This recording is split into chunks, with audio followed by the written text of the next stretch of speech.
Is, are और M का प्रयोग।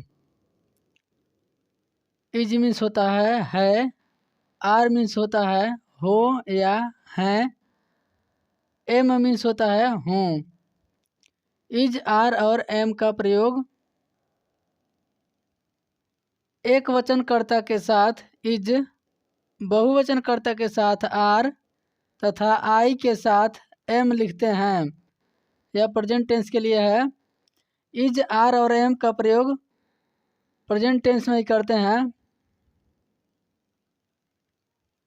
एक वचनकर्ता के साथ हमेशा इज का प्रयोग करते हैं और बहुवचनकर्ता के साथ हमेशा आर का प्रयोग करते हैं तथा आई के साथ हमेशा एम लिखते हैं। यह अफर्मेटिव पॉजिटिव टेंस बनाने का नियम है। पहले सब्जेक्ट लिखेंगे यानी कर्ता प्लस इज, एम, आर, इनमें से कोई एक लिखेंगे। यानी एक वचन रहेगा तो इज, बहुवचन रहेगा तो आर और आई रहेगा तो एम लिखेंगे। यह सहायक क्रिया है। प्लस एडजेक्टिव विशेषण जो विशेषता बता रहा हो, तो हमेशा सब्जेक्ट पहले लिखेंगे, फिर इज, एम, आर में से कोई एक और एडजेक्टिव। जैसे पहला है, मैं एक विद्यार्थी हूँ, तो लिखेंगे आई एम ए स्टूडेंट। मैं एक विद्यार्थी हूँ तो आई एम ए स्टूडेंट। ऐसे ही दूसरा है, रामू एक लड़का है, रामू इज अ बॉय।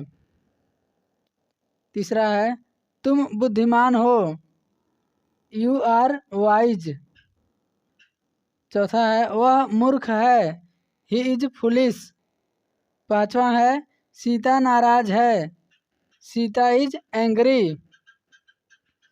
तो इसमें हम देख रहे हैं कि यह विशेषता बता रहा है कि वह विद्यार्थी है। जैसे मैं एक विद्यार्थी हूँ, यह खुद को बता रहा है कि मैं एक विद्यार्थी हूँ, तो आई एम अ स्टूडेंट। वैसे ही यह जो है आई है तो आई के साथ हमेशा एम का प्रयोग होगा, तो यहाँ एम का प्रयोग हुआ है। दूसरा देखेंगे, रामू एक लड़का है, रामू अकेले है यानी एक वचन है, तो वहाँ इज का प्रयोग हुआ है। रामू एक लड़का है, रामू इज अ बॉय। तीसरा देखेंगे, तुम बुद्धिमान हो, यू जो है यह बहुवचन है, तो हमेशा बहुवचन के साथ आर का प्रयोग करते हैं, इसलिए यहाँ पर आर का प्रयोग हुआ है। तुम बुद्धिमान हो, यू आर वाइज। ऐसे ही चौथा है, वह मूर्ख है। वह जो है यह एक वचन है, यहाँ पर हम ही भी लिख सकते हैं और सी भी लिख सकते हैं, क्योंकि वह कंफर्म नहीं हो पा रहा है कि वह लड़का है या लड़की, तो हम ही लिखेंगे तभी सही है और सी लिखेंगे तभी सही है। इनमें से कोई एक लिखेंगे, यानी कि सी इज फुलिश या फिर ही इज फुलिश। वह कंफर्म नहीं हो पा रहा है कि यह गर्ल है या बॉय है, इसलिए वहाँ पर सी भी लिखेंगे तभी सही रहेगा, ही भी लिखेंगे तभी सही रहेगा। यानी वह मूर्ख है, ही इज फुलिश या सी इज फुलिश। वह एक वचन है तो यहाँ पर इज का प्रयोग हुआ है। ऐसे ही सीता नाराज है, सीता इज एंग्री। सीता जो है अकेली है, एक वचन है, तो यहाँ पर इज का प्रयोग हुआ है। सीता नाराज है, सीता इज एंग्री। दूसरा निगेटिव। निगेटिव बनाते समय इज, एम, आर के बाद नॉट लगा देते हैं। जब भी हम इज, एम, आर जैसे वाक्यों को बनाते हैं तो उसमें जब निगेटिव बनाते हैं तो इज के बाद नॉट लगा देते हैं, या फिर एम के बाद नॉट लगा देते हैं, या फिर आर के बाद नॉट लगा देते हैं। यानी जैसे वाक्य रहेंगे, इज वाला वाक्य रहेगा तो इज के बाद नॉट लगा देंगे, एम वाला वाक्य रहेगा तो एम के बाद नॉट लगा देंगे, आर वाला वाक्य रहेगा तो आर के बाद नॉट लगा देंगे। जैसे पहला है, हम नौकर नहीं हैं, वी आर नॉट सर्वेंट्स। इसमें आर के तुरंत बाद नॉट लगा हुआ है, और हम जो है बहुवचन है तो वी के साथ आर लगा हुआ है, और यह निगेटिव है यानी हम नौकर नहीं हैं, नहीं के लिए नॉट लगा हुआ है, वी आर नॉट सर्वेंट्स। वैसे दूसरा है, वह बहादुर नहीं है, ही इज नॉट ब्रेव। यहाँ पर भी इज के साथ नॉट लगा हुआ है, यह निगेटिव वाक्य है, तो वह बहादुर नहीं है, ही इज नॉट ब्रेव। तीसरा देखेंगे, तुम लोग गरीब नहीं हो, यू आर नॉट पुअर्स। यहाँ तुम लोग जो है यू यह बहुवचन है तो इसके साथ आर का प्रयोग हुआ है, और निगेटिव है तो आर के साथ नॉट लगा हुआ है। तुम लोग गरीब नहीं हो, यू आर नॉट पुअर्स। ऐसे हम देखेंगे चौथा, मैं बीमार नहीं हूँ, आई एम नॉट इल।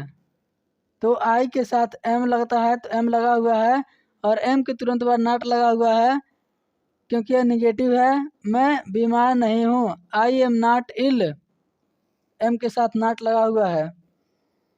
ऐसे पांचवा देखेंगे, सोहन एक सैनिक नहीं है, Sohan is not a soldier. यहाँ पर सोहन अकेले है यानी एक वचन है, सिंगुलर है, तो यहाँ पर इज लगा हुआ है, और यह निगेटिव वाक्य है तो इज के तुरंत बाद नॉट लगा हुआ है। सोहन एक सैनिक नहीं है, Sohan is not a soldier. ऐसे हम छठवा देखेंगे, वे लोग धनी आदमी नहीं हैं, they are not a rich man. यहाँ ए नहीं रहेगा, वे लोग धनी आदमी नहीं हैं, they are not rich man.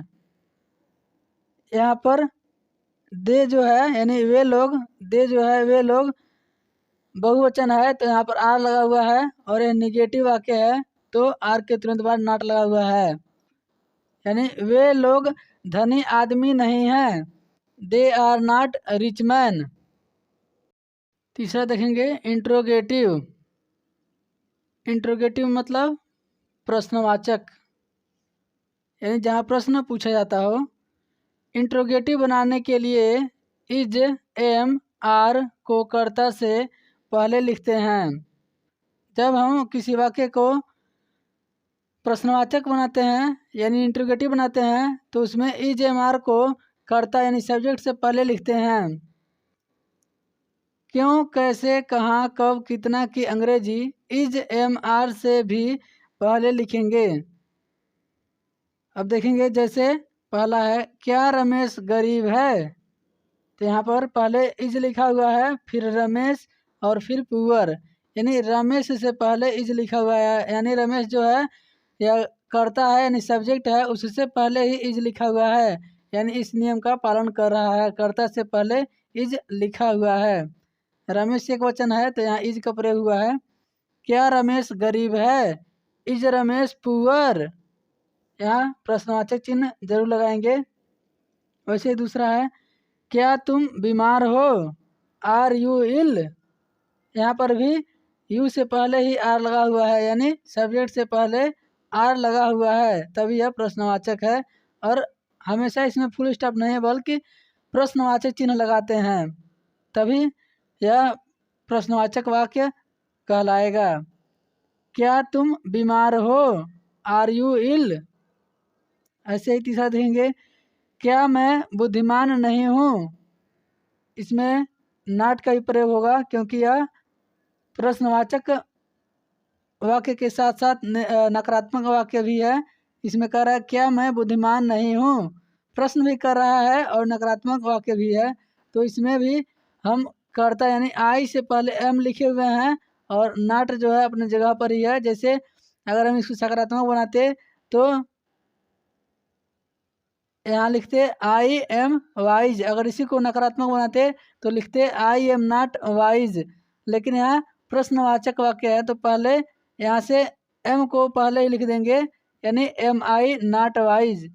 क्या मैं बुद्धिमान नहीं हूँ, M I not wise.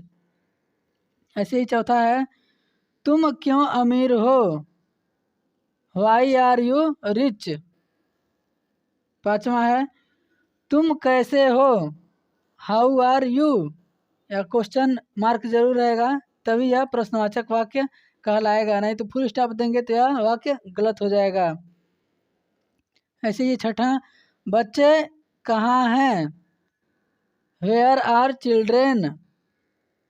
Children में यस नहीं रहता है क्योंकि यह चिल्ड्रेन ऑलरेडी यह प्लूरल हो गया है क्योंकि चाइल्ड मीन्स बच्चा और चिल्ड्रेन मीन्स बच्चे, यह बहुवचन बन गया है तो इसमें यस नहीं जुटेगा। ऐसे ही 7वां है लड़कियां कितनी हैं। इसमें भी क्वेश्चन पूछ रहा है कि लड़कियां कितनी हैं, तो इसमें हो जाएगा हाउ मैनी आर गर्ल्स, यानी लड़कियां कितनी हैं, हाउ मैनी आर गर्ल्स। अब हम एक्सरसाइज देखेंगे कि हमने क्या सीखा।